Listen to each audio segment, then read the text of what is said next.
Salut les barbus, nous sommes le 7 décembre, donc aujourd'hui 7ème vidéo de notre calendrier de l'Avent guitaristique. Alors aujourd'hui, je vous propose un petit exercice technique assez affreux, hein.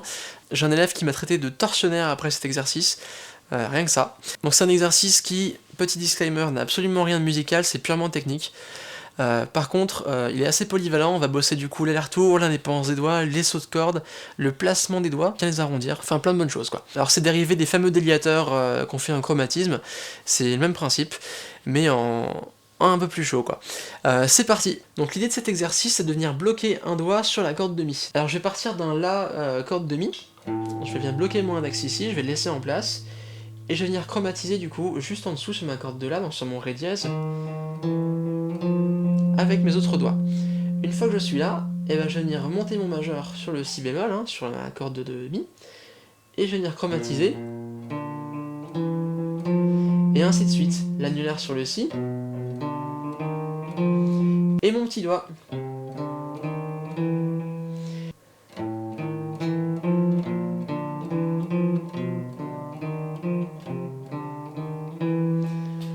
Une fois que je suis là, je vais simplement reculer d'une case, et je recommence avec l'index.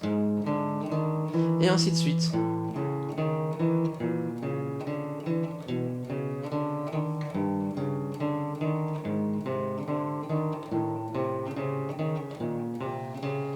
Et plus je vais me décaler vers mes premières cases, forcément, plus les écarts sont importants. Alors du coup, forcément, ça va vous forcer à bien arrondir vos doigts et bien placer votre pouce derrière, sinon vous allez toucher la corde de là en fait. Si jamais vous entendez ce petit son, c'est que votre position est pas bonne. Il faut vraiment qu'il n'y ait qu'une seule corde qui soit appuyée, qui soit en contact avec votre doigt, quoi.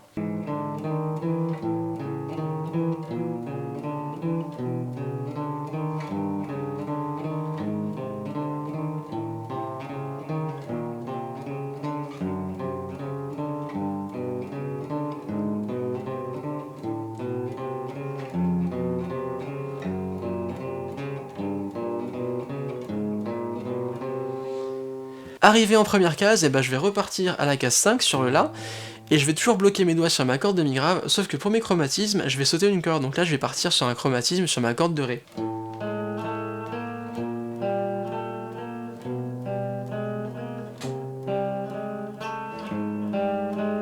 Et ainsi de suite.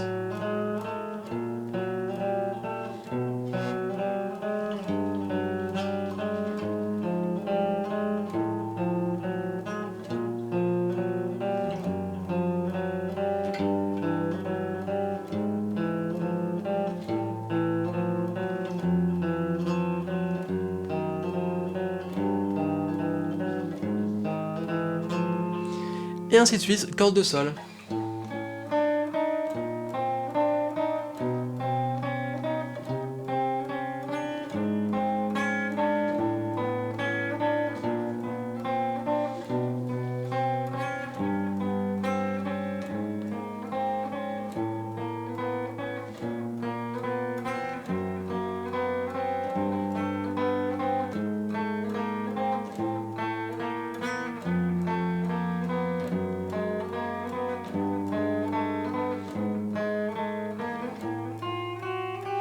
Corde de Si du coup. Et enfin pour les plus téméraires du coup, les deux cordes de Mi, donc là ça fait vraiment des grands écarts. Pour le petit doigt ça commence à être un peu chaud.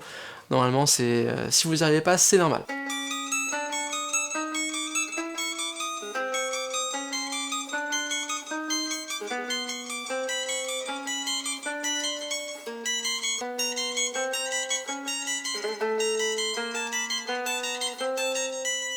Et le dernier, normalement, vous arrivez avec le petit doigt en case 4 et l'annulaire en case 3, mais sur les deux cordes de Mi opposées.